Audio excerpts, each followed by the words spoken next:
అనే భయంతో last time చూసాం సొంత చిన్నాన్ననే హతమార్చింది. అట్లాగే ఈరోజు కూడా ఏదో ఎక్కడో బయట వ్యక్తులు పులివెందల లోకల్ వాళ్ళను టచ్ కూడా చేయలేదు. ఎక్కడో నుంచి వచ్చిన వ్యక్తులు ఆ రోజు ఎమ్మెల్సీ గారు దెబ్బలు తగిలినాయి అని అన్నారు. ఎవరైనా దెబ్బలు తగిలితే ఎక్కడికి పోతారండి? గవర్నమెంట్ హాస్పిటల్ పోయి ఎమ్మెల్సీ ఫైల్ చేస్తారు. కానీ ఈయన ఎక్కడికి పోయినాడు? ఎవరి హాస్పిటల్కి పోయినాడు? గంగిరెడ్డి గారు జగన్ గారి మామ వాళ్ళ హాస్పిటల్కి పోయినాడు. పోయి అక్కడే ఎంఆర్ఐ అక్కడే ప్రెస్ వాళ్ళని పిలిపించుకొని అంతా హంగామా చేసినారు. మరి నిజంగానే ఉంటే నీతి విలువలు ఉంటే మరి ఎందుకు ఈ గుద్దులు? అలాగే మనం చూస్తే పల్లెలకు సాక్షి వాళ్ళని దింపినారు, సాక్షి వెహికల్స్ని దింపినారు.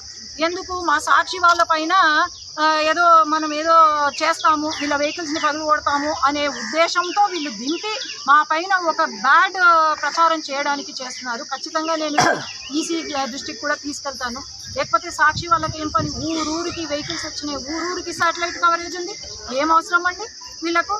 ఏదైనా నిజాయితీగా చేస్తే మీరు గెలవచ్చు. కానీ పాపం ఆయన మొన్న రపరప స్కూల్ ఇక్కడే పులివెందలలో హెడ్ క్వార్టర్ అయింది. ఇప్పుడు బెంగళూరుకి షిఫ్ట్ అయింది హెడ్ క్వార్టర్. దాంట్లో ఉన్న స్టూడెంట్స్ అందరూ పాపం అల్లాడిపోతున్నారు. అందుకు పాపం ఆయనకు ఎక్కడ సపోర్ట్ లేకుండా పోతుంది. రప్ప రాజకీయాలు మీరు చేసుకోవాలి అనుకుంటే చూద్దాం. మా తెలుగుదేశం పార్టీ న్యాయం వైపు చూస్తుంది, విలువలతో కూడిన రాజకీయాలు చేస్తుంది. కాబట్టి ఖచ్చితంగా గెలిచేది మనమే. రవి అన్న గెలుస్తారు, ఇక్కడ లతమ్మ గెలుస్తారు. ఇక్కడ చెప్పి మేము తెలుగుదేశం పార్టీ జెండా ఎగరబోతుంది. ఇక్కడ గెలిచే తీర్పు.